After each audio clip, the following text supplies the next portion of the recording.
Baik, terima kasih pemirsa. Anda masih bersama kami Damai Saku. Kita akan lanjutkan lagi untuk menjawab pertanyaan selanjutnya disampaikan oleh Ibu Rusliah yang akan dijawab oleh Habibana. Silakan.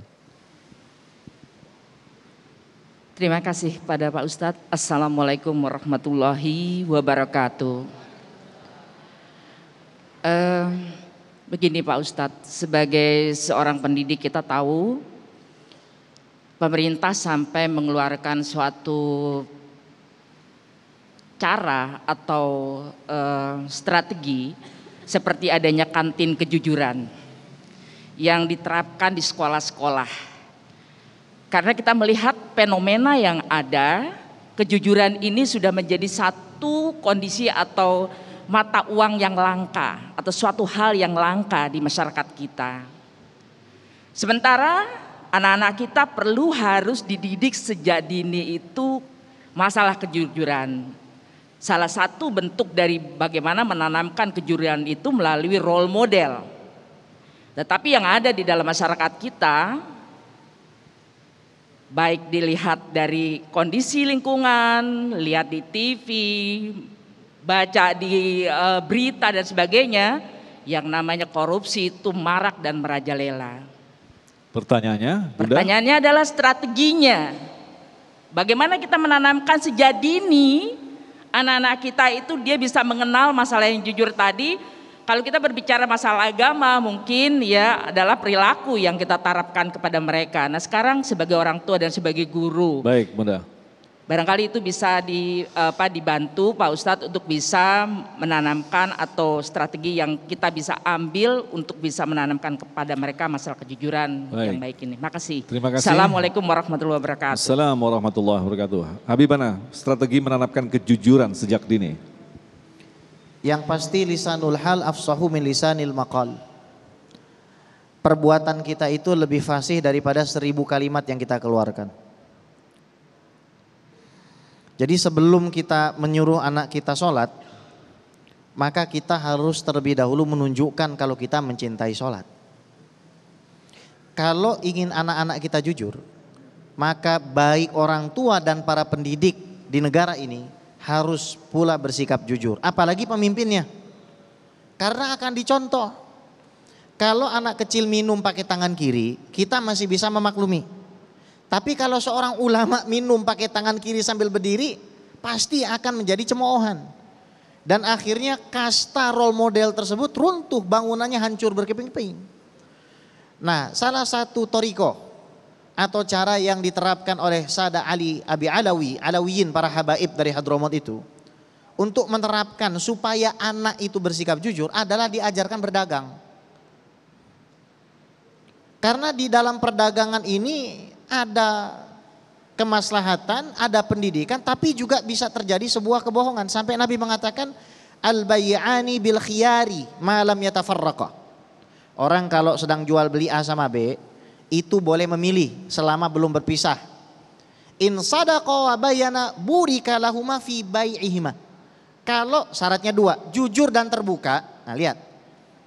Maka anak itu enggak apa-apa kita ajarkan berjualan. Nih, modal 10.000, beli pensil dapat 3. Kamu jujur aja sama teman kamu jual. Satunya kamu jual 5.000. Katakanlah saya beli 3.000, modalnya ini 3.000, saya ingin dapat untung 2.000. Dari cara seperti itu saja kalau kita punya iman ya. Kalau zaman sekarang kan untung sebanyak-banyaknya. Kalau perlu modalnya kita umpetin.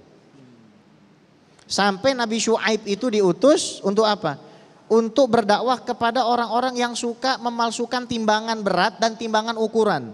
Dalam bahasa Arab timbangan berat disebut mizan, timbangan ukuran tinggi itu disebut mikyal. Sampai seorang nabi diutus untuk pergi ke pasar membenahi orang-orang yang demikian itu. Jadi salah satu caranya adalah kita mengajarkan berdagang, berdaganglah yang jujur. Berjual belilah yang jujur. Kalau kamu jadi pembeli, jadilah pembeli yang jujur. Itu salah satu caranya. Baik, terima kasih Habibana dan Kiai. Kalau kita perhatikan dari paparan dan jawaban-jawaban dari awal tadi bahwa ternyata kejujuran adalah sesuatu yang memang sangat susah untuk dilakukan tanpa artinya sebelum kita benar-benar membersihkan hati. Ini ada kaitannya dengan kredibilitas diri. Nah, ketika orang sudah jatuh kredibilitasnya karena sering berbuat tidak jujur dan pada akhirnya dia menyadari kesalahannya, lantas bagaimana mampu mengembalikan nilai diri dia, Kiai? Kalau tadi dari doa yang diajarkan oleh Nabi, maka dia ighfir zambi. Artinya dia mesti taubat dulu. Taubat saja kepada Allah, buat koneksitas kepada Allah, nanti Allah yang memperbaharui ketika kita catatan-catatan buruk kita ingin kita perbaiki. Kita tidak bisa merubah supaya yang jelek dulu jelek pengen bagus, kita nggak bisa menghapusnya. Itu tip X-nya harus dilakukan oleh Allah sendiri.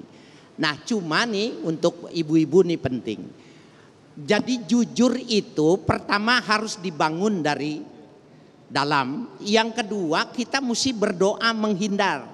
Contohnya gini, diberitahukan oleh para hukama, kalau masuk pasar itu, kalau dia tidak berdoa masuk pasar, ada setan namanya istombur.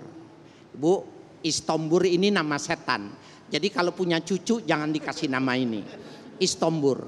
Istombur ini kalau setiap kali orang masuk ke pasar itu dibisikitannya untuk berbohong. Yang penjualnya juga dibisikin berbohong. Ibu tawar, ini harganya berapa? Segini. Ibu nawar, kata si penjualnya, modalnya aja belum dapat, Bu. Padahal dia berbohong, ini sudah pas modal tapi untungnya sedikit. Maka orang yang beli bilang gini, tadi saya ke sana nggak segitu bang. Padahal dia lewatnya belum lewat sana. Nah ini namanya istombur ya. Jadi ada eksternal yang bisa mendukung kita untuk berbohong. Namanya istombur. Kita dipengaruhi jadi. Nah oleh karena itu berdoa. Kalau kita ingin memperbaiki catatan-catatan kita yang dulu itu, ya saya ulangi lagi, Allahumma Rabba Muhammadinin Nabi, ighfir zambi, wa azib ghaiza qalbi, wa ajirni min mudillatil fitani ma ahyaitana. Itu semua kata fitnah, cobaan sepanjang hidup kita itu termasuk kita niatkan saja di dalam hati kita itu, ya yang jelek-jelek itu, maka insya Allah nanti di sananya yang ditip X.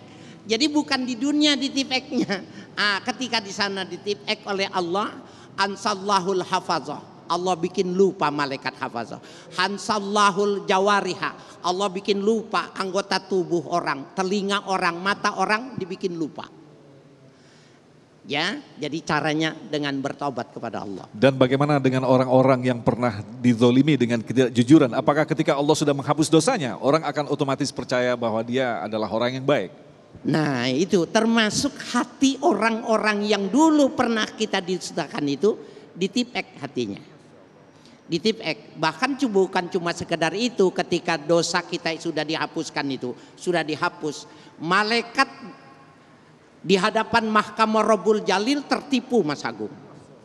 Dia bawa catatan ini, panggil Haris Hakam, masuk saya. Dosanya banyak nih, ya Allah gitu. Kata Allah buktikan, dibuka catatannya, enggak ada, dicari-cari lagi enggak. Dia lihat, tapi emang mukanya ini nih katanya, emang dia nih, dicari lagi. Iya kata Allah mana? Enggak ada. Enggak benar ya Allah emang dia nih gitu loh. Tapi catatannya enggak ada. Begitulah ketika Allah mau menip X ya, ketika kita bertaubat. Adapun yang menyangkut mazlum istihlal, kalau bendanya yang kita pegang, barangnya yang kita pegang harus dikembalikan. Walaupun mengembalikannya itu dengan tidak terang-terangan. Ibu ngambil sendal, bapak ngambil sendal umpamanya. Dulu kita masih ingat orangnya, malam-malam lewat rumahnya lemparin aja. Pulangin gitu, tuh gue pulangin. Karena hukum mazlum itu benar-benar mengembalikan. Nah, kalau umpamanya barangnya udah jelek, ya bapak masukkan nih yang lebih bagus. Ya, yang lebih bagus. Lemparin saja kemasukan, bilang hadiah untuk bapak gitu. Masya Allah. Maka begitulah cara kita raddul mazlum, mengembalikan kezaliman yang pernah kita lakukan. Bukan berarti mengambil diam-diam, mengembalikan dengan diam-diam begitu. Baik, terima kasih Kiai Habibana yang telah memberikan ilmu yang sangat luar biasa dalam kesempatan kali ini. Mudah-mudahan kita termasuk orang-orang yang jujur, yang dibersihkan hatinya oleh Allah. Karena ternyata tadi kejujuran diawali dari hati kita. Dengan kebersihan hati kita, maka kita selalu merasa diawasi oleh Allah. Tetaplah bersama kami, Damai Indonesiaku.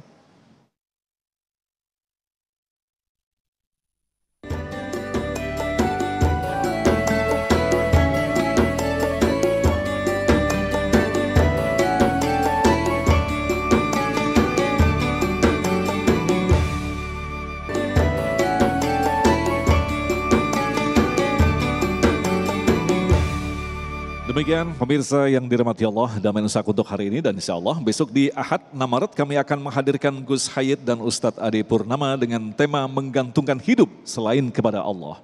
Dan akhirnya saya Agung Sulhak dan kerabat kerja yang bertugas serta pendukung acara ini, Sarung Wadimor, tentu Sarung kita mengucapkan terima kasih atas perhatian Anda. Sampai jumpa besok. Assalamualaikum warahmatullahi wabarakatuh.